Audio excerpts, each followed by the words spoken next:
প্রশ্ন? শুক্রবারের ছুটি উপলক্ষে যদি শ্রাবণ মাসে রোজা রাখে, জি, শাবান মাসে সিয়াম বা রোজা রাখার যেহেতু বেশি ফজিলত রয়েছে এবং নবী সাল্লাল্লাহু আলাইহি ওয়াসাল্লামের সুন্নাত, আর আমরা প্রবাসে ডিউটি করে থাকি, এই শুক্রবারটা জুমাবারটা ছুটি থাকে, তো জুমাবারে যদি কেউ রোজা রাখে শাবানের, শুধু জুমাবারে, তো জায়েজ কি না? জুমাবারে রোজা রাখা বা সিয়াম পালনের যে নিষেধাজ্ঞা রয়েছে সেটা জুমাবারের সম্মানার্থে নিষেধ, এই দিনের জুমার তাজিমে নিষেধ। শনিবারের তাজিমে বা শনিবারকে খাস করে নেওয়া এটা নিষেধ, কারণ ইহুদিদের বড় দিন হচ্ছে শনিবার, এইভাবে খাস করে নেওয়া। আর ফজিলতপূর্ণ দিন সৈয়দুল আইয়াম, সবচাইতে উত্তম দিন হচ্ছে জুমাবার। সুতরাং কোনো মুসলিম সেই দিনের সম্মানার্থে যদি রোজা রাখে সেটা নিষেধ হাদিসে রয়েছে। এটা হচ্ছে ওই নিষেধাজ্ঞার অর্থ বা তাৎপর্য। বাকি কথা হলো যে আমার সুযোগ সুবিধা হচ্ছে জুমাবারে, যেহেতু এই দিনে ছুটি, কারো ছুটি হচ্ছে শনিবারে, এই দিন আমার সিয়াম পালন করা কি সহজ এই শাবানের। কারো ছুটি রবিবারে, ধরেন অমুসলিম দেশে বাস করে, সবাই মুসলিম দেশে বাস করে না, এমনকি মুসলিম দেশে অনেক জায়গাতে রবিবারে শনিবারে ছুটি, আল্লাহ হেফাজত করুক। তো কথা হচ্ছে যে যদি ছুটির দিনকে কেন্দ্র উদ্দেশ্য কিন্তু সেই দিনের সম্মান প্রদর্শন না, তাজিম নয়, বরং সেই দিনে আমার জন্য রোজা রাখা সহজ, সেই জন্য শাবানের রোজা অথবা অন্য কোনো রোজা আমি কোন দিনে রাখবো, শনিবার রাখবো অথবা রবিবার রাখবো বা জুমাবারে রাখবো, তো জায়েজ, কোনো অসুবিধা নেই ইনশাআল্লাহ। জি, ওই যে আমরা যে সোমবার বা বৃহস্পতিবার রোজা রাখি, সেটা যদি শাবানের শেষের দিকে, 28-এর দিকে বা 29-এর দিকে হয়ে যায়, তো এই ক্ষেত্রে কি আমরা কি রোজাটা? আলোচনাতে উত্তর চলে এসছে। ভাই জিজ্ঞাসা করছেন যে আমরা যারা সোমবার বৃহস্পতিবারে সিয়াম পালনে অভ্যস্ত, শাবানের শেষ দিকে 28, 29, 30-এ যদি আমাদের সোমবার বা বৃহস্পতিবার পড়ে যায় তাহলে কি করব? উত্তর আসেনি, আলোচনায় এসেছে, বরং সেই হাদিসের কথা, ইল্লা রাজুলুন ইয়াসুমু সাওমান, এমন ব্যক্তি যার আগে থেকে কোনো রোজা রাখার অভ্যাস রয়েছে, সেই ব্যক্তি কি করবে? শেষ দিকে 28, 29, 30-এ শাবানেও রোজা রাখতে পারি, কোনো অসুবিধা নেই, সোমবার পড়লে বৃহস্পতিবার পড়লে। জি, এখন আমরা যে লিখিত প্রশ্নগুলি রয়েছে বিভিন্ন দেশ থেকে এসে আছে আমাদের কাছে সাপ্তাহিক, সেই প্রশ্নগুলির প্রথম প্রশ্ন এক ভাই বলছেন, আসসালামু আলাইকুম ওস্তাদজি। ওয়ালাইকুম আসসালাম রহমতুল্লাহ। আমরা জানি সূরা বাকারার শেষের আয়াতে আল্লাহ বলেছেন একজনের বোঝা আরেকজনের উপর চাপিয়ে দেন না, এটা সূরা বাকারায় নেই, একথা সূরা বাকারায় নেই। সূরা বাকারার শেষ দিকে যেটা রয়েছে আয়াত নম্বর 286, সেটা হচ্ছে লা ইউকাল্লিফুল্লাহু নাফসান ইল্লা উসআহা, কোন ব্যক্তিকে ক্ষমতার বাইরে বা সাধ্যের অতিরিক্ত আল্লাহ কি করেন না? দায়িত্ব চাপান না, দায়িত্ব দেন না। যা পারবেন না সেই দায়িত্ব আল্লাহ দেননি। 5 ওয়াক্ত সালাত পড়তে পারবে, যাকাত দিতে পারবে, রোজা সিয়াম বড়দিনে হইল রাখতে পারবে, মানুষ মরে যাবে না, বুঝা গেছে না? জি, হজ করতে যে পারবে তারই জন্য হজ, যে ঋণের বোঝা আছে সে হজ করতে চললো বা ধার খরচ করে না, ক্ষমতার বাইরে কাউকে দায়িত্ব দেন না।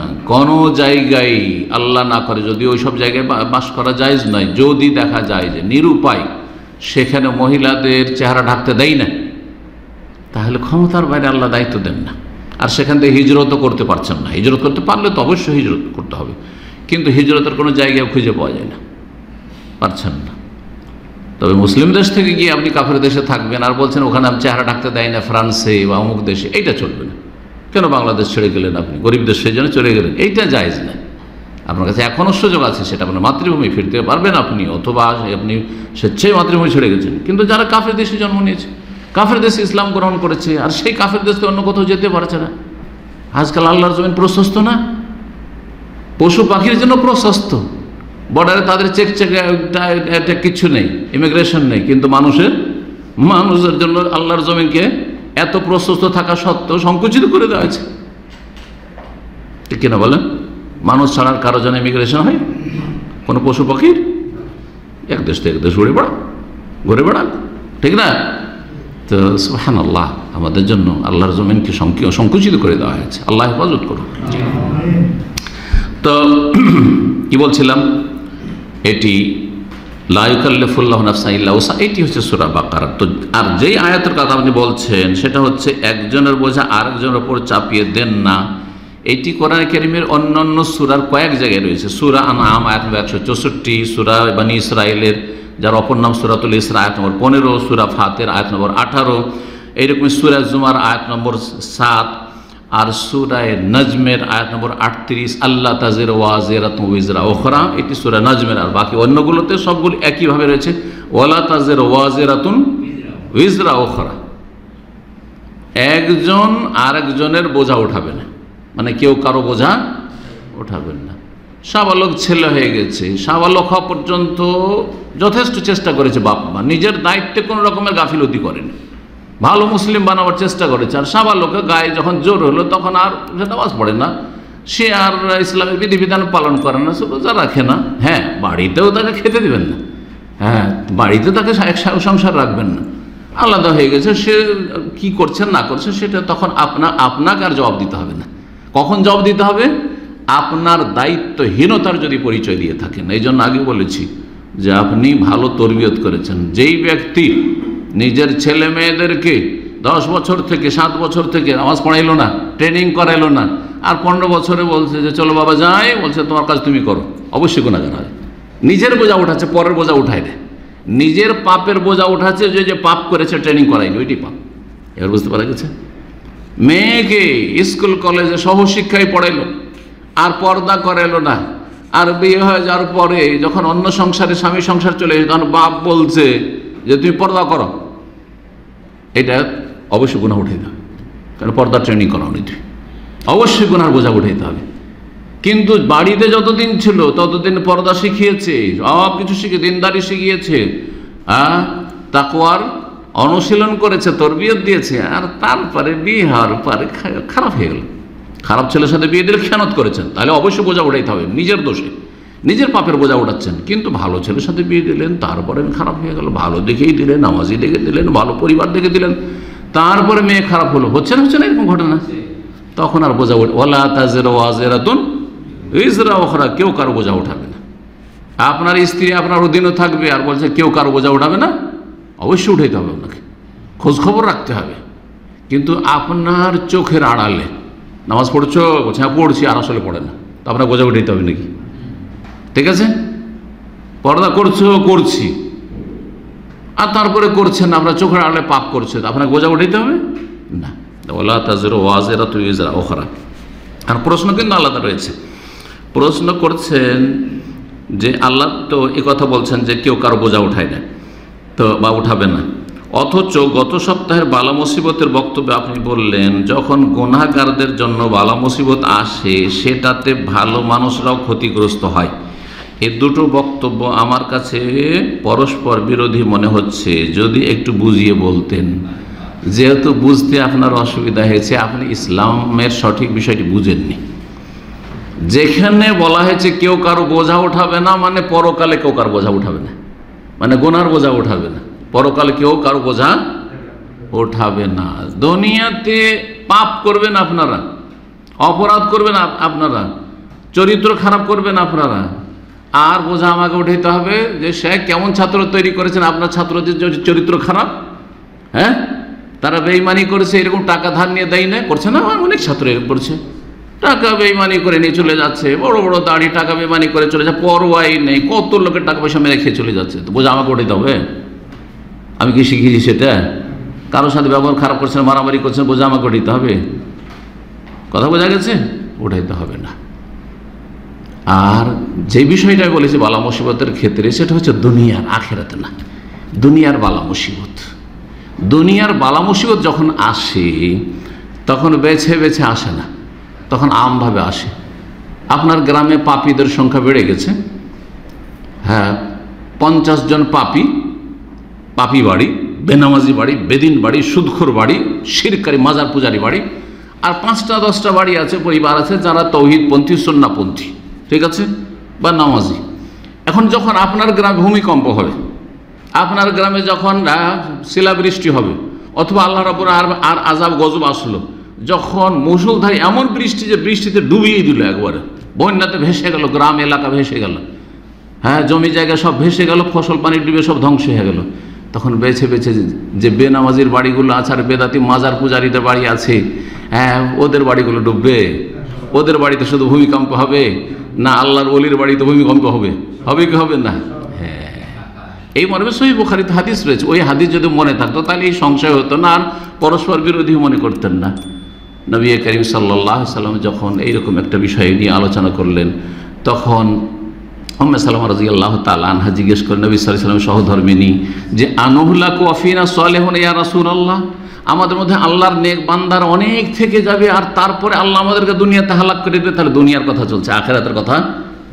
দুনিয়াতে ভালো মানুষ থাকতো সবগুলি, আমরা ভালো মানুষ, অন্যরা খারাপ পরিস্থিতি আমরা করবো, কিন্তু আমাদেরকে হালাক করে দেবেন আল্লাহ রাব্বুল আলামিন। প্রশ্ন কোন ক্ষেত্রে করেছিলেন? দুনিয়ার ক্ষেত্রে, আখিরাতের ক্ষেত্রে না। আখিরাতে পাপীদেরকে জাহান্নামে দেবেন, ভালো মানুষকে জাহান্নামে দেবেন না, যারা নিজের দায়িত্ব ঠিকভাবে পালন করেছে। দায়িত্ব হচ্ছে ঈমান, তাওহীদ, সুন্নাহ, শিরক বিদআত মুক্ত জীবনযাপন, হ্যাঁ। আর দায়িত্ব হচ্ছে নেক আমল, ফরজ ওয়াজিব, তার সাথে অন্য আরও, ঠিক না, ইবাদত বন্দেগী। আর দায়িত্ব হচ্ছে চরিত্রবান হওয়া, আর দায়িত্ব হচ্ছে দাওয়াত দেওয়া মানুষকে। সূরা আসরে তাফসীর, এগুলো হচ্ছে দায়িত্ব। ইল্লাল্লাযীনা আমানু ওয়া আমিলুস সালিহাত ওয়া তাওয়াসাউ বিল হক ওয়া তাওয়াসাউ বিস সবর, এগুলো যদি আপনি করে যান তো আখিরাতে জাহান্নামী জাহান্নামে যাবে, জান্নাতি জান্নাতে যাওয়ার কাজ করেছে জান্নাতে যাবে। কিন্তু দুনিয়াতে যারা এই কাজগুলি সূরা আসর আমল করলো তাদের কোনো ক্ষয়ক্ষতি হবে না? হ্যাঁ, যদি আল্লাহর আসমানি গজব, জমিনি গজব হয় তো তারা ক্ষতিগ্রস্ত হবে না? কি বলছেন? উম্মে সালামা রাদিয়াল্লাহু আনহা এই প্রশ্নটি করেছিলেন, আর নুহলাকু আফিনা সালিহুন বা আনাহলাকু আফিনা সালিহুন, আমরা কি ধ্বংস হয়ে যাব বা আমাদেরকে আল্লাহ ধ্বংস করে দেওয়া হবে, অথচ আমাদের মধ্যে নেক লোকের, আল্লাহর নেক বান্দারা অনেক আছে? আল্লাহর নাম, হ্যাঁ অবশ্যই ভালো মানুষকে আল্লাহ ধ্বংস করে দেবেন দুনিয়াতে। এই যে করোনার আযাব বেছে বেছে শুধু কাফেরদের বাড়িতে এসছে না? শুধু কাফের মরেছে না মুসলিম মরেছে? আচ্ছা, মুসলিমদের মধ্যে পাপিষ্টগুলো মরে, সুদখোর, ঘুষখোর আর ওই মাজারপন্থী ওরে মরেছে, নামাজি মরেনি না? এক বেদাতি বক্তা তো বলেই ফেলল আপনাদের যে বেনামাজি, হ্যাঁ না, বেনামাজিদের শুধু করোনা হইতে পারে, কিন্তু নামাজি লোকের কখনো করোনা ধরবেই না, করোনা স্পর্শ করতে পারে না। বলেছে না বলেনি? কত নামাজি, কত পরহেজগার, কত ওলিউল্লাহ, কত বড় বড় ওলামা এই করোনাতে চলে গেল, গেছেন না যায়নি? এরা মিথ্যুক না, কাযযাব না, এরা দাজ্জাল না? অবশ্যই সতর্ক সাবধান এদের থেকে। জি, তো কি বলছিলাম? উম্মে সালামা রাদিয়াল্লাহু তাআলা আনহার হাদিস জিজ্ঞাসা করলেন, তিনি উত্তরে কি বললেন? নাম, হ্যাঁ হ্যাঁ, ভালো মানুষ থাকা সত্ত্বেও ধ্বংস করে দেওয়া হবে। কখন? ইযা কাসুরাল খাবাসু, যখন দেশে, আল্লাহর জমিনে, হ্যাঁ যখন গ্রামে, হ্যাঁ এলাকাতে, অঞ্চলে, পরিবারে পাপ বৃদ্ধি পাবে, পাপ যখন বেড়ে যাবে, একটা গোটা পরিবার ধ্বংস হয়ে যাবে। যাচ্ছিল সফরে, গোটা পরিবার নিয়ে, বিয়ে শাদীর, গোটা গাড়িতে গোটা পরিবার, বাপ মা ছিল, ছেলে মেয়ে ছিল, বউরা ছিল, সব ছিল, আর এমন অ্যাক্সিডেন্ট সবগুলি ধ্বংস হয়ে যাবে, হবে। কিন্তু সবগুলি ওর মধ্যে পাপী ছিল না। দুজন মুসল্লি, বুড়া বুড়ি মুসল্লি ছিল খুব, হ্যাঁ ওই বুড়ি খুব পর্দা করতো, কিন্তু বউগুলো সব বেহায়া বেপর্দা। কথা বোঝা গেছে? বাড়িতে বেনামাজির সংখ্যা 5 ছেলে, একটা ছেলে নামাজ পড়ে, বাকি সব বেনামাজি। নাম, হ্যাঁ ধ্বংস করে দেওয়া হবে। ইযা কাসুরাল খাবাস, যখন পাপ বেড়ে যাবে, পাপাচার যখন বেড়ে যাবে। তো আল্লাহর জমিনে যখনই পাপ বেড়েছে তখনই আযাব এসেছে, আর আযাব যখন এসেছে তখন খারাপ মানুষও ধ্বংস হয়েছে, আর তার সাথে নেক ভালো মানুষও ধ্বংস হয়েছে। এটা দুনিয়ার ক্ষেত্রে। আর যেটা কেউ কারো বোঝা উঠাবে না, ওইটা হাসরের মাঠে গিয়ে, হাসরের মাঠে গিয়ে, হ্যাঁ আশেপাশের লোকের আমাকে বোঝা উঠাইতে হবে না। ব্যাস, আমি আমার দায়িত্ব, সূরা আসরের দায়িত্ব পালন যদি করে থাকি, বলেছি চলেন ভাই নামাজ পড়ি, সে ঠিক আছে, ঠিক আছে, শোনেনি হুজুর দোয়া করিয়েন, খালি দোয়া করতে বলেছে আমাকে, জাহান্নামে যাবে, আর আমি আমার দায়িত্ব পালন করেছি। কথা ঠিক? জি হ্যাঁ। 2 নম্বর প্রশ্ন বলছেন, আসসালামু আলাইকুম শাইখ। ওয়ালাইকুম আসসালাম ওয়া রাহমাতুল্লাহ। কোনো আত্মীয় স্বজনের বাড়িতে বেড়াতে গেলে রাতে অনেক সময় গোসল ফরজ হয়ে যায়, লজ্জার কারণে ফজরে গোসল করা হয় না। কাকে লজ্জা করলেন আপনি? আল্লাহকে তো লজ্জা করলেন না, আপনি মানুষকে লজ্জা করলেন। এই সময় কি শুধু উজু করে ফজরের সালাত পড়তে পারবো? আল্লাহ হেদায়েত দান করে। উজু করে লজ্জা লাগছে সেই জন্য গোসল ফরজ আছে, শরীর না পাক, হ্যাঁ, আর উজু করে নামাজ পড়ে নেবে। জি, তো দিনের প্রাথমিক এই জ্ঞানটা ফরজ, এটা কিন্তু নফল জ্ঞান না, এটা জরুরি। কিসের লজ্জা? বরং আপনাকে আদর্শ হিসাবে সেখানে নিজেকে পেশ করতে হবে যে দেখো আল্লাহকে ভয় করি, কোনো লজ্জা করি না, আমার পানি লাগবে, আমার গোসলের প্রয়োজন হয়েছে, বলে দিতে হবে। জি হ্যাঁ, অনেকে ঠান্ডা পানিতে গোসল করতে পারবেন না, বলছে তেমন করে নি, ঠান্ডাকে গরম করা যাবে না। আরে ভাত পাক করে খেতে পারছেন, চা আপনি বানিয়ে খেতে পারছেন, কফির জন্য পানি গরম করতে পারছেন, গোসলের জন্য পানি গরম করতে পারবো, বলছে ঠান্ডা পানি তাই আমি তেমন করবো, চলবে না? পানি গরম করেন। জি হ্যাঁ, পানি গরম করার ব্যবস্থা নেই, আর ঠান্ডা পানিতে গোসল করলে আমি অসুস্থ হয়ে পড়বো বা অসুখ বেড়ে যাবে, তখন তো এমন করেন। যতটা করতে পারছেন সেখানে ছাড় নেই, আর যেখানে করতে পারছেন না তখন আল্লাহ বলছেন লা ইউকাল্লিফুল্লাহু নাফসান, কোনো মানুষকে ক্ষমতার বাইরে দায়িত্ব দিনে। জি,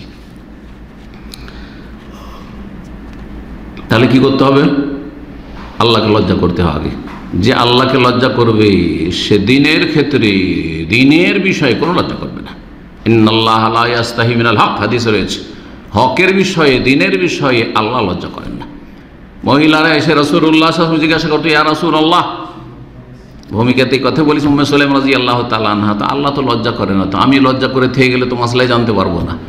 তো মহিলাদের যদি স্বপ্নদোষ হয়ে যায় তো কি গোসল করতে হবে? একটা পুরুষ মানুষকে জিজ্ঞাসা করার কত লজ্জা কর, তাও যদি রাসূলুল্লাহ সাল্লাল্লাহু আলাইহি ওয়াসাল্লাম, ঠিক না? কিন্তু প্রয়োজন অবশ্যই জিজ্ঞেস করতে হবে, প্রয়োজন হলে জিজ্ঞেস করতে হবে। সাবালক ছেলেরা, পুরুষ মানুষ জানে যে কি হয়, স্বপ্নদোষ হয়, কিন্তু মহিলারা অনেকে জানে যে মহিলাদের স্বপ্নদোষ হয়, কারণ মহিলাদের স্বপ্নদোষটা তুলনামূলক অনেক কম হয়, অনেক কম। যাদের হয় তারাই জানবে, কিন্তু অন্যদের সম্পর্কে জানা নেই যে কার হয় না হয়, কারণ খুব কম হয়।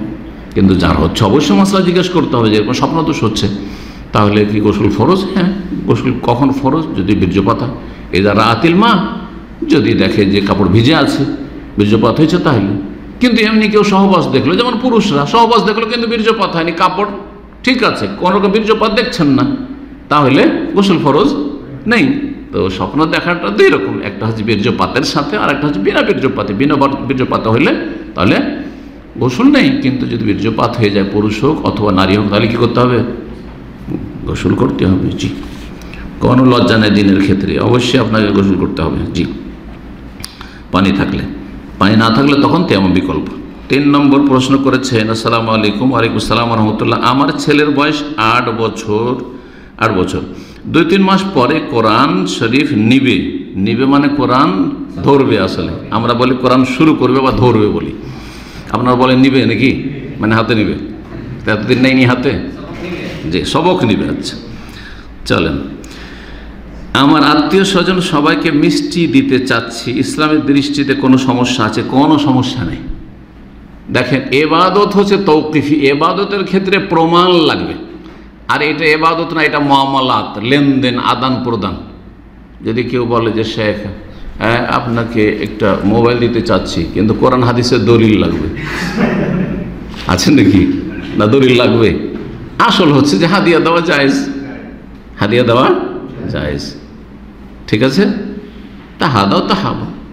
জি, শেখ আপনাকে দাওয়াত দিতে যাচ্ছি, কিন্তু আপনাকে দাওয়াত দেওয়ার কোরআন হাদিসে কোনো দলিল আছে? মুআমালাত আসল হচ্ছে জায়েজ। হ্যাঁ, না জায়েজ কিছু যদি হয়, কি উপলক্ষে?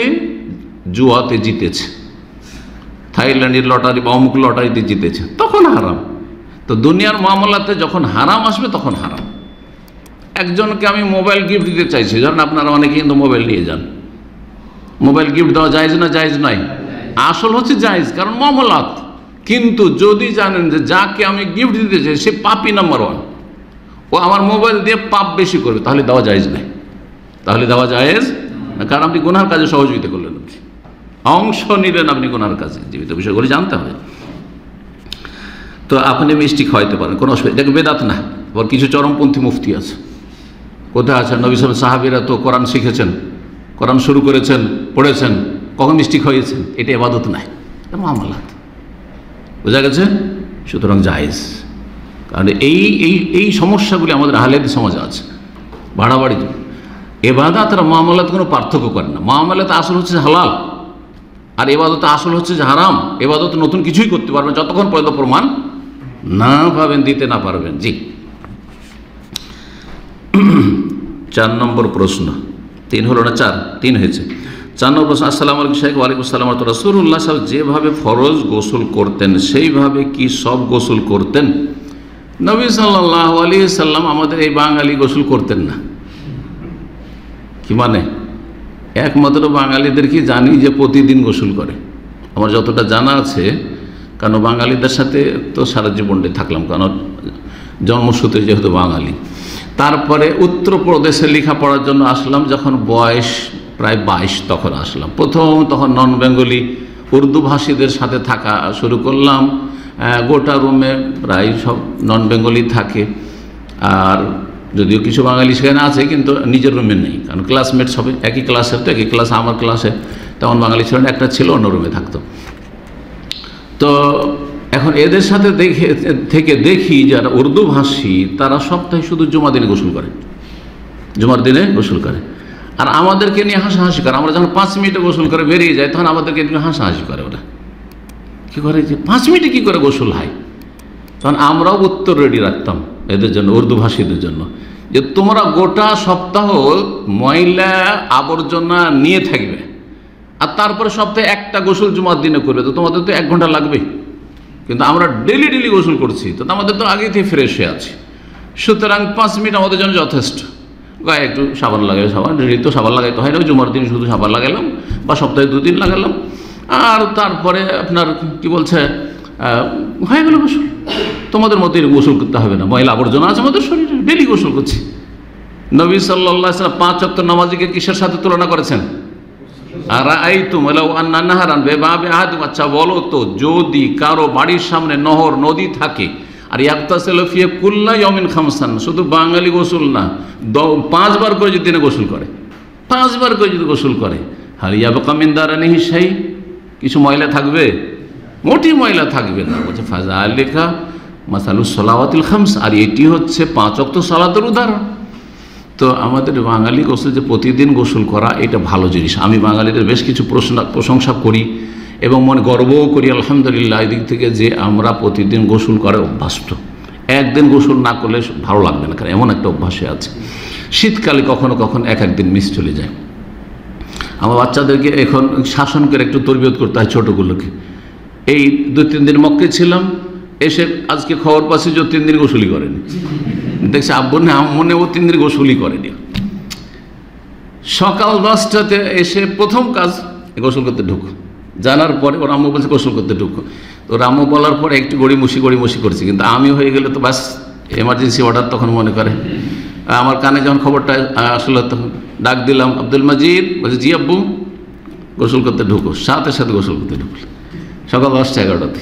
জি, তো ডেলি গোসলটা ভালো, মুস্তাহাব। কিন্তু নবী সাল্লাল্লাহু আলাইহি সাল্লাম পানি পাবেন কোথায়?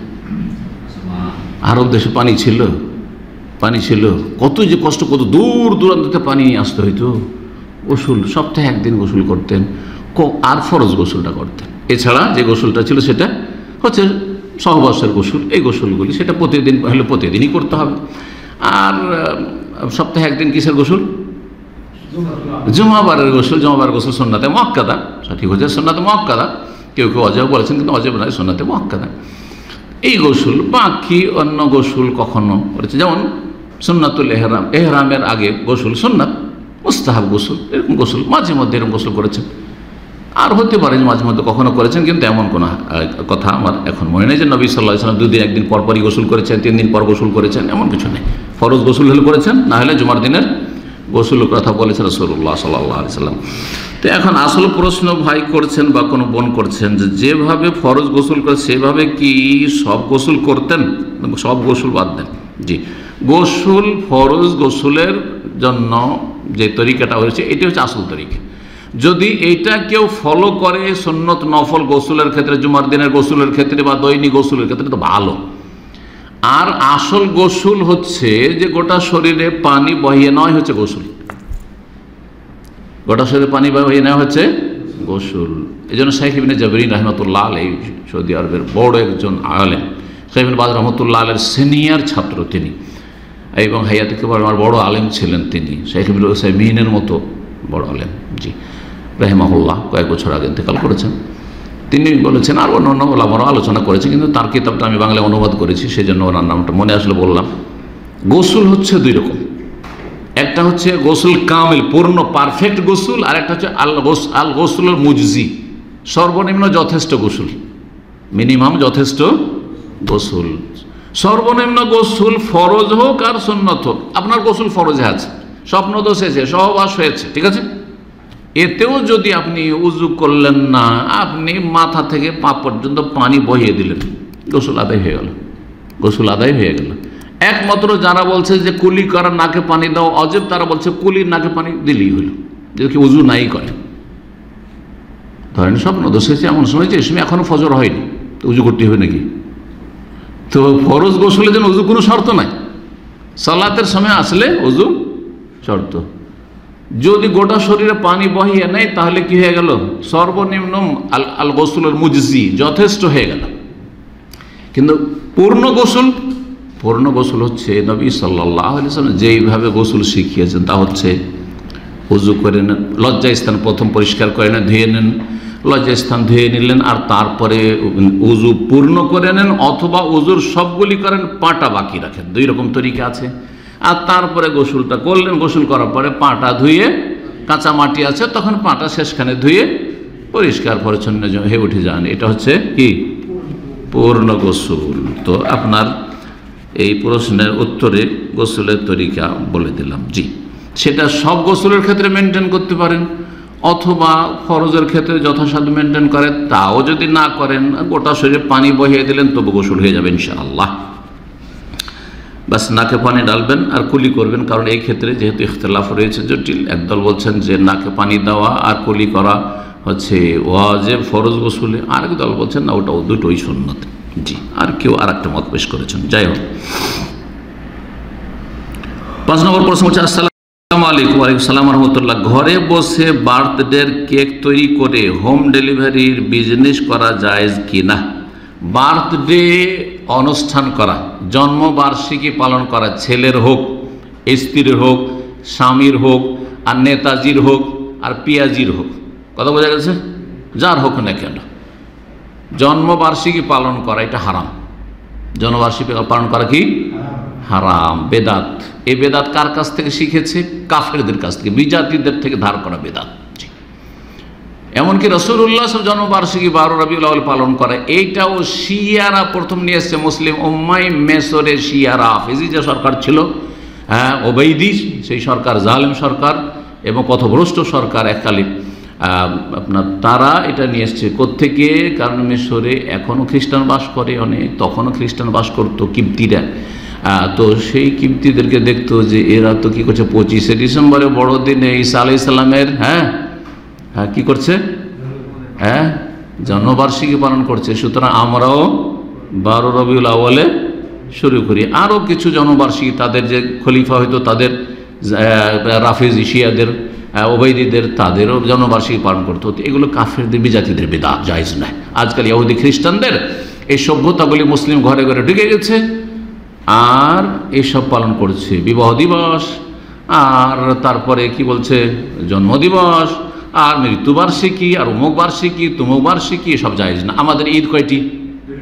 দুটো ঈদ মাত্র, ঈদুল ফিতর, ঈদুল আজহা। বাকি সবগুলি বিদআত, গুমরাহি, আর গুমরাহির পরিণাম জাহান্নাম। আল্লাহ যেন মুসলিমদেরকে কাফেরদের গোলামি থেকে রক্ষা করেন, ফিরে আসার তৌফিক দান করেন। সুতরাং যখন কাজটি হারাম, সুতরাং ওই কাজে বিশেষভাবে আপনি কেক ডেলিভারি দিবেন অথবা মিষ্টি ডেলিভারি দেবেন, এটা জায়েজ নয়। হ্যাঁ, হোম ডেলিভারি হোক, আপনি নিজের ঘরে তৈরি করে দেন আর দোকান তৈরি করে দেন, যেভাবে দেন না কেন জায়েজ নয়। কারণ আল্লাহ নেকির কাজে সহযোগিতা করতে বলেছেন আর গুনাহ কাজে সহযোগিতা করা নিষেধ করেছেন। কিন্তু এমনিতে ওতে কিছু লিখেও দিলেন না, আর আপনাকে বললো না যে আমাদের কি আছে, জন্মবার্ষিকী আছে, বার্থডে পালন আছে, অথবা ম্যারেজ ডে আছে, ইমুক তুমুক আছে, সব বেদাতি দিবস পালন আছে। বললো একটা কেক লাগবে, আপনি কেক দিয়ে দেন। যদি বলে যে লিখে দাও, না লিখে দেবো না, এটা করতে পারবো না। লিখে নাও, লিখে নেবে, তোমরা লিখে নাও কোথা থেকে লিখবে, কিন্তু আমার কাছে কেক কেনো খাওয়ার জন্য, হালাল জিনিস দিচ্ছি, আমি হালাল ডেলিভারি দিচ্ছি, আমি হারামে কোনো সহযোগিতা করব না, তাহলে যায়, এতটা পর্যন্ত যায়। 6 নম্বর প্রশ্ন বলছেন, আসসালামু আলাইকুম। ওয়ালাইকুম আসসালাম রহমতুল্লাহ। শেখ, ছেলে মেয়ের ইচ্ছার বিরুদ্ধে পরিবারের চাপে বিয়ে কতটা সঠিক? ছেলে অথবা মেয়ের ইচ্ছার বিরুদ্ধে, মানে ও চাই না যে বিয়ে করব, হ্যাঁ, কিন্তু পরিবারের চাপে, বাপ মায়ের চাপে বা ভাইদের চাপে কি করছে, বিয়ে করছে বা বিয়ে হয়ে যাচ্ছে। যখন চাপ দিল তখন যদি সেটা সাদরে গ্রহণ করে, যখন বলছে বাপ মা তখন মেনেই নিলাম, পরিবারের সবাই যখন বলছে তখন মেনেই নিলাম, তাহলে তো জায়েজ, তাহলে মেনে নিলেন আপনি। কিন্তু নিরুপায় হয়ে আমি মানি না, এই বিয়ে আমার পছন্দ না, কোনো মেয়ে এই ছেলেকে বিয়ে করবে না, কিন্তু জবরদস্তি ওর পয়সা দেখে অথবা চাকরি দেখে অথবা আর কিছু দেখে যে কোনো কারণে বিয়ে দিচ্ছে, আমি এই ছেলে পছন্দ করি না। অথবা কোনো ছেলে তো নিজে ছেলের জন্য ওরই লাগে না, ছেলে বিয়ে করবে না, কিন্তু ওকে বাধ্য করা হচ্ছে, তাহলে পূর্ণ স্বাধীনতা আছে, ছেলেরও স্বাধীনতা আছে, এই বিয়ে কবুল না করা, বিয়ে করবে না। আর মেয়ের স্বাধীনতা, জবরদস্তি বিয়ের কাগজপত্র যদি করেও দেয় তবুও নবী সাল্লাল্লাহু আলাইহি ওয়াসাল্লাম ইখতিয়ার দিয়েছেন। এই মর্মে হাদিস রয়েছে সহিহ বুখারী 6454 নম্বর হাদিস, যে এক মেয়ের বিয়ে দিয়ে দিয়েছিল তার পরিবার, হ্যাঁ, বা তার বাবা জবরদস্তি। নবী সাল্লাল্লাহু আলাইহি ওয়াসাল্লামের কাছে ওই মেয়েটি এসে, বালিকা ছিল, জারিয়া, জি, বিক্র, কুমারীও ছিল, হাদিস ইন্না বিক্রান, কুমারী ছিল, জবরদস্তি করেছে। কারণ আমাদের দেশে অনেকে মনে করে যে না, কুমারীর বাপ মার পুরো অধিকার আছে, জবরদস্তি বিতে না, জায়েজ নয়, মত অবশ্য তার নিতে হবে। যদি অস্বীকার করে তো বিয়ে দেওয়া জায়েজ না, আমি এটা মানব না, আমি বিয়ে করতে চাই না, তাহলে সেখানে বিয়ে দেওয়া যাবে না। তো ওই মেয়েটি পছন্দ করে ওয়াহিয়া কারিহা, সেটাকে ঘৃণা করতো, এটা পছন্দ করতো না, আমি ওখানে বিয়ে করব না, নারাজ ছিল। কিন্তু তারপরে বিয়ে দিয়ে দিয়েছিল তার বাবা, ফারাদ্দাহা, এই বিয়েকে রদ করে দিয়েছে, রিজেক্ট করে দিয়েছে রাসূলুল্লাহ সাল্লাল্লাহু আলাইহি ওয়াসাল্লাম। এটা সহিহ বুখারীতে রয়েছে। আর অন্য আবু দাউদে রয়েছে 1794 নম্বর হাদিস, ফাখাইয়ারাহা রাসূলুল্লাহ সাল্লাল্লাহু আলাইহি ওয়াসাল্লাম।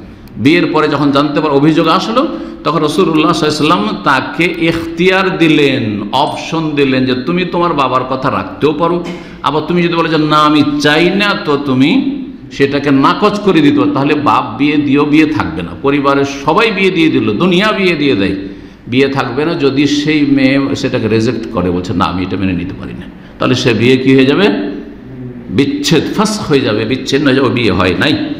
আল্লাহ যেন বুঝার তৌফিক দান করেন এবং এইরকম জুলুম অত্যাচার করা থেকে অভিভাবকদেরকে বেঁচে থাকার তৌফিক দান করেন।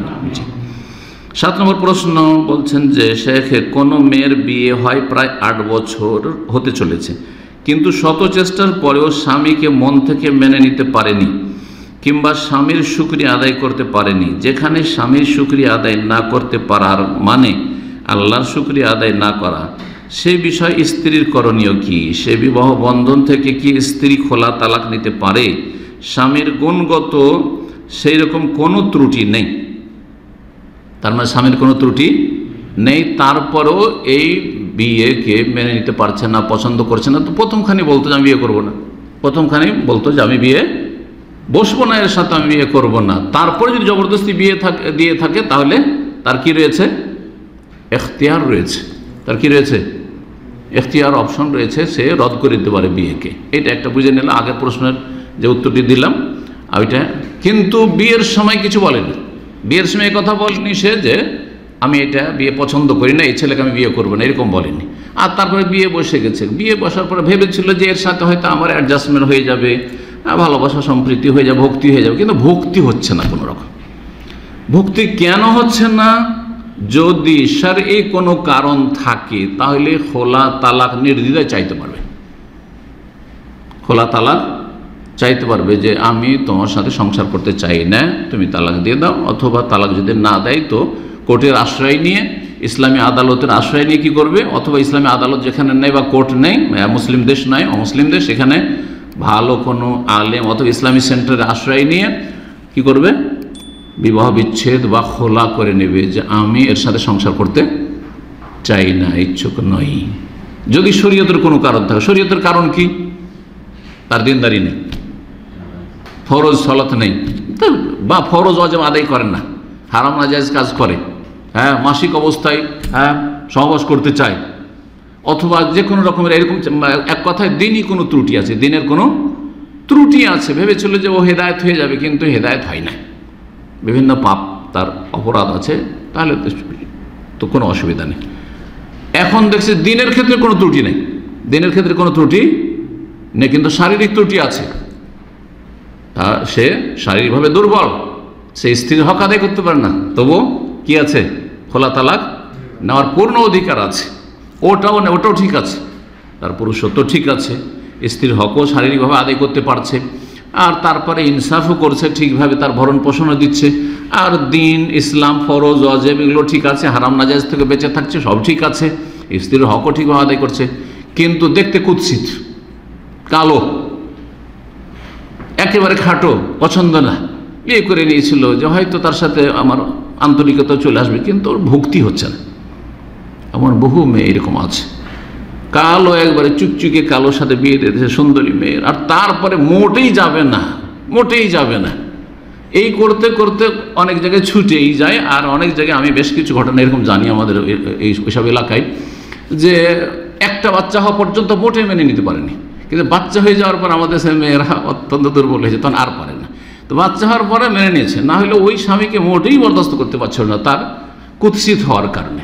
তো যদি কুৎসিত হয়, দেখতে ভালো না, যে কোনো দোষ আছে, খোঁড়া আছে, আর কিছু আছে, টেরা আছে, বা কানা আছে, যাই কিছু দোষ হোক না কেন, দোষ আছে, টুন্ডা, যে আমার পছন্দ হচ্ছে না, আমি ভাবিছিলাম যে হয়তো আমি মানিয়ে নেবো নিজেকে, কিন্তু পারলাম না এর সাথে, তাহলেও কি করতে পারবে, খোলা নিতে পারবে। এখন আরেকটা অবস্থা থাকলো যে এইটাও নেই, শারীরিকভাবে সুঠাম, আর স্ত্রীর হক আদায় করছে, আর আল্লাহর হক আদায় করছে, ফরজ ওয়াজিবে কোনো ঘাটতি নেই, আর তারপরে মোটামুটি ঠিক আছে, হারাম কাবিরা গুনাহে জড়িত এমন নয় যে কাবিরা গুনাহ এরকম করছে, সব ঠিক আছে, তারপরেও ভালোবাসা জন্মিছে না, মাঝে মাঝে এরকমটা হয়। সহিহ বুখারীর একটা হাদিস, আল আরওয়াহু জুনুদুম মুজান্নাদা, এই যে আত্মাগুলি রয়েছে, আত্মাগুলি এক একটি আত্মার এক একটি আত্মার সাথে একটা কি রয়েছে, সম্প্রীতি, ভালোবাসার ব্যাপার স্যাপার রয়েছে।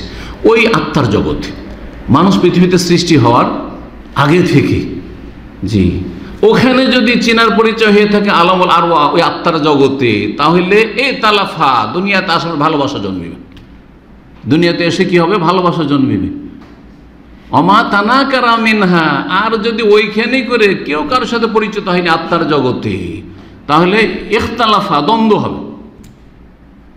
আত্মার জগৎ থেকে সম্প্রীতি হয়নি, কোনো চেনা জানা দেখা সাক্ষাৎ হয়নি, আর বিয়ে হয়ে গেল, বিবাহ বন্ধনে আবদ্ধ হয়ে গেল, মনি মিলছে না ওর সাথে। দেখবেন কলিগ একসাথে কাজ করছেন, অনেক চেষ্টা করছেন যে ওকে মানিয়ে চলবো, ওর সাথে আমি মেনে চলবো, আর কনসিডার করবো, তারপরেও হচ্ছে না, হচ্ছে না কেন, বুঝা গেছে না? আবার কারো সম্পর্কে ওর মধ্যে দোষ ত্রুটি আছে, তারপরেও দোষ ত্রুটিগুলোকে হালকা করে দেখছেন, বুঝছো? অনেক সময় এরকমটা হয়, মানুষের স্বভাবের মধ্যে এটা আছে। তো যদি দেখা যায় যে কোনো দোষ নেই, শরীয়তের কোনো কারণ নাই, তারপরেও স্ত্রী ওর সাথে সংসার করতে পারছে না, ভক্তি হচ্ছে না, ভালোবাসা হচ্ছে না, স্বামীর শুকরিয়া আদায় করতে পারছেন না, স্বামীর ক্ষেত্রে আন্তরিকতা আসছে না, স্বামীকে ভালোবাসতে হবে, স্ত্রীকে যেমন ভালোবাসতে হবে, স্বামীকে ভালোবাসতে হবে, স্ত্রীও স্বামীকে ভালোবাসবে, জি, কিন্তু সেটা হচ্ছে না, তখন খোলা নেবে কি না? তখন বলবো যে যথাসাধ্য চেষ্টা করবে তার সাথে সংসার করার, যথাসাধ্য চেষ্টা করবে তার সাথে সংসার করার, বিনা কারণে খোলা চাওয়া নিষেধ রয়েছে একটি হাদিস, এবং সেই ক্ষেত্রে শাস্তির কথা রয়েছে। কোন মহিলা, এই যে ইমরাতিন, হ্যাঁ, তালাবাতি তালাক, কোন মহিলা যদি তালাক চায় স্বামীর কাছে, মিন গায়রে মা বাসিন, বিনা কোনো কারণে, কোনো কারণ নেই, তো তার উপর জান্নাত হারাম হয়ে যাবে, ফাহরামুন আলিহা আল জান্নাহ, অথবা কামা কালা সাল্লাল্লাহু আলাইহি ওয়াসাল্লাম, জান্নাত তার উপর কি হয়ে যাবে, হারাম। মানে আবার এক শ্রেণীর লোকের আবার এই জাহিরি হাদিস দিয়ে অনুবাদ করে যে জান্নাত হারাম মানে জীবনও জান্নাত যেতে পারে, তো কাফের হয়ে গেছে নাকি, তো খারিজিদের ফতোয়া হয়ে যাবে। মানে ওর শাস্তি, পানিশমেন্ট হচ্ছে যে প্রথম চোটে জান্নাত যেতে পারবে না, যদিও বাকিগুলো ঠিক থাকে, শাস্তি হবে, এটা শাস্তি। তারপরে এই শাস্তি বিভিন্ন কারণে মাফ হতে পারে, কাবিরা গুনাহ। বিনা কারণে তালাক চাওয়া হচ্ছে কি জায়েজ নয়, এটি গুনাহ। কিন্তু যদি দেখা যায় যে হক আদায় করতে মোটেই পারছে না, ভক্তি হচ্ছে না, তাহলে এই ক্ষেত্রে হারাম না মাকরুহ বিষয়টিতে ইখতিলাফ রয়েছে। তবে ওকে বলতে পারে যে তুমি কিছু নিয়ে নাও, খোলা যেহেতু চাইছি মোহরটা নিয়ে নাও, আর প্রয়োজনে তুমি আর্থিকভাবে ক্ষতিগ্রস্ত হয়েছে বিয়ে করতে গিয়ে, তো সেই ক্ষতিপূরণ আমি দিয়ে দিচ্ছি, কিন্তু আমাকে ছেড়ে দাও, বা আমি তোমার কাছ থেকে খোলা নিয়ে নিই, এটা করতে পারে। দলিল রাসূলুল্লাহ সাল্লাল্লাহু আলাইহি ওয়াসাল্লামের এক সাহাবিয়া মহিলা, যে ফাতেমা বিনতে কাইস, তিনি বলেছিলেন ইয়া রাসূলুল্লাহ, অমুক আমার স্বামী, ওর মধ্যে মা আইব আলিফি খলকিন ওয়ালা দিন, না আখলাকে চরিত্রে কোনো দোষ আছে, না দিনের ক্ষেত্রে ধার্মিকতা কোনো দোষ আছে, ওয়ালাকিন আকরাহুল কুফরা ফিল ইসলাম, আমি মুসলিম হওয়ার পরে কুফরিকে মানে নাশুকরিকে আমি অপছন্দ করছি। কি করে নাশুকরি করব? আমি শুকরিয়া আদায় করতে পারছি না, স্বামীর হক নষ্ট হয়ে যাবে, আমার ভক্তি হচ্ছে না, ভালোবাসা হচ্ছে না। তখন রাসূল জিজ্ঞেস করলেন, তাহলে তুমি কি দিয়েছে তোমাকে এতে মোহরে? বলছে একটু বাগান। বলছে আতারউদ্দিন আলী হাদিকাতা, ওই যে বাগানটা মোহর আনা দিয়েছে, বাগান পর্যন্ত নবী সাল্লাল্লাহু আলাইহি ওয়াসাল্লাম মোহর দিয়েছে। আজকাল কেউ দিচ্ছেন? বিয়ে করতে গিয়ে ফিরিতে 1 টাকা নগদ, আর বাকি সব বাকি, আর বাকি মানে ফাঁকিবাজ, সব ফাঁকি। জি হ্যাঁ, তো সেই যুগে, অভাবের যুগে বাগান দিয়ে বিয়ে করেছিল, তারপর ভালোবাসা হয়নি। তাহলে বেশি টাকা দেন, মোহর বাঁধলে 5 লাখ 10 লাখ বাঁধলেই যে ভালোবাসা জন্মেবে আর বাধ্য হয়ে থাকবে আপনার মেয়েকে নিয়ে, এইটাও একটি জেহালাত, মূর্খতা। কিছু লোকের মূর্খরা এরকম মনে করে, ধারবাকিতে মোহর না করে 50,000ই করেন, 30,000 করেন, হ্যাঁ 1 লাখ টাকা করে, যেটা নগদ যে ছেলে দিতে পারবে, নগদ মোহর করেন, সুন্নতি তরিকা করেন, এটি বরকত হবে। অল্প মোহরে বরকত রয়েছে। বাগান দিয়েছে, তাও হইল না, বিয়ে সংসার টিকছে না, বাগানটা ফিরিয়ে দিবেন? বলছে হ্যাঁ ফিরিয়ে দেব। তখন ওর স্বামীকে নবী বললেন যে ইকবালিল হাদিকা ওয়া তাল্লিকহা তাতলিকা, বাগানটা নিয়ে নাও তুমি ফিরিয়ে, এবং তাকে তালাক দিয়ে ছেড়ে দাও। তাহলে বোঝা গেল যে হাদিস থেকে যে যদিও কোনো দিন আখলাকের ক্ষেত্রে দোষ ত্রুটি না থাকে, শারীরিকভাবে কোনো দোষ ত্রুটি নেই, কিন্তু দোষ কি ছিল একটি হাদিসে রয়েছে, ইবনে মাজাহ বা কোনো একটি হাদিস সুনানের হাদিসে রয়েছে, বুখারীতে ওই দোষের কথা নেই। সে কি ছিল? দামিমুল খালকি, দেখতে কুৎসিত ছিল, সে কুৎসিত ছিল, দেখতে ভালো ছিল না, কালো, দেখতে ভালো ছিল না। তো এই জন্য সেই সাহাবিয়া তার সাথে সংসার করতে পারেননি। তো প্রয়োজন এরকম যদি হয় তাহলে জায়েজ রয়েছে। আজকে কি ব্যাপার, আপনারা 3 জন হয়ে গেল, আল্লাহ হেদায়েত করে। যা হোক, তো চেষ্টা করেন, এই বোনকে বলবো যে চেষ্টা করো যথাসাধ্য তার সাথে সংসার টিকাবার। আর যদি তা না সম্ভব হয় তাহলে আপনি তার ক্ষতিপূরণ কিছু দিয়ে খোলা নিলে, প্রয়োজন হলে নিতে পারেন, যদি দেখেন যে হক আদায় মোটে করতে পারছেন না। আল্লাহু আ'লাম। 8 নম্বর প্রশ্ন বলছেন, আসসালামু আলাইকুম আসসালাম ওয়া রাহমাতুল্লাহ, কোনো ব্যক্তি যদি গর্ভবতী অবস্থায় তার স্ত্রীকে 1 তালাক দেয়, এর মধ্যবর্তী সময় আর কোনো তালাক না দেয়, জি, এর মধ্যবর্তী সময় আর কোনো তালাক না দেওয়াটা হচ্ছে সুন্নতি তালাক। পেটে বাচ্চা থাকা অবস্থায় তালাক দেওয়া যাবে, কিন্তু একটি তালাক দেবেন। এইরকমই এক তোহরে, এক পবিত্রতায় একটি তালাক দেবেন, বরং একটি তালাক দিয়ে 3 মাসিক ইদ্যত পার করে দেবেন। এই যে আমাদের দেশের মানুষ মনে করে যে 3 মাসে 3টা তালাক দিতে হবে, এটা ভুল কথা। 3 তালাক দিয়ে একবারই কেন, সব একবারে ফাইনাল করে দেবেন? একটা তালাক দিয়ে 3 মাসিক পার করলে ইদ্যত পার। একটা তালাক দেওয়ার পরে বাচ্চা প্রসব করলো, বাচ্চা ভূমিষ্ঠ হইল, যে গর্ভধারণ করেছিল, তাহলে তো ইদ্যত পার, তা আপনার বিচ্ছিন্ন হয়ে গেল, আর আপনার সাথে কোনো বৈবাহিক সম্পর্ক নেই, যথেষ্ট। এটি সুন্নতি তরিকা, কিন্তু সুন্নতি তরিকা আমাদের দেশের লোকেরা বুঝেই না, সব বেদাতি তালাক, সব বেদাতি তালাক। তো বলছেন যে এর মধ্যে আর তালাক দেয়নি, এটি হচ্ছে সুন্নাত। স্ত্রীর সাথে সম্পর্ক না রাখে, তাহলে সন্তান ভূমিষ্ঠ হওয়ার পর সেটা কি 1 তালাক গণ্য হবে? হ্যাঁ, 1 তালাকই গণ্য হবে, নাকি 3 তালাক? 3 তালাক না দিলে 3 তালাক গণ্য হয় না। আর 3 তালাক এক মজলিসে 3 তালাক নয়, সেটা 3 বারে 3 তালাক হইতে হবে। জি, আর তালাক মাররাতান, 2 তালাক 2 বারে দিয়ে ফেরাতে পারবে, তারপরে 3 তালাক দিলে আর কোনোদিন ফেরাতে পারবে না, মাররাতান বলেছেন। সুতরাং একসাথে 3 তালাক দেওয়া এটা হারাম কাজ, কাবিরা গুনাহ। তারপরে বলছেন যে এক তালাক গণ্য হবে নাকি 3 তালাক? এক তালাক গণ্য হবে। এক তালাক যেহেতু দিয়েছে একেবারে সম্পূর্ণ তালাক হিসাবে গণ্য হবে। কিন্তু এই যে একটি তালাক দিলেন আপনি পেটে বাচ্চা থাকা অবস্থায়, আর বাচ্চা ভূমিষ্ঠ হয়ে গেল, ইদ্যত পার হয়ে গেল, ইদ্যত পার হলে সে আর আপনার স্ত্রী নয়, সে বাচ্চা ভূমিষ্ঠ হওয়ার সাথে সাথে অন্য জায়গায় বিবাহ বসতে পারে, আর তার সাথে আপনার কোনো সম্পর্ক নেই। তবে আপনার জন্য একটা রাস্তা থাকলো যে যদি আপনি চান আর সেও চায়, তার অভিভাবক চায় যে পুনরায় তাকে বিয়ে করব, তো নতুন বিয়ে, নতুন মোহর দিয়ে আবার সরাসরি তাকে বিয়ে করতে পারবে ইদ্যত পার হওয়ার পরে, 3 তালাকের মাধ্যমে হোক অথবা 3 তালাক বলছি 3 মাসিকের মাধ্যমে ইদ্যত পার করা হোক, অথবা আপনার পেটে যে গর্ভ ছিল সেটা প্রসব করার মাধ্যমে হোক, ইদ্যত পার হয়ে গেছে তারপরে বিয়ের নবায়ন করতে পারবেন।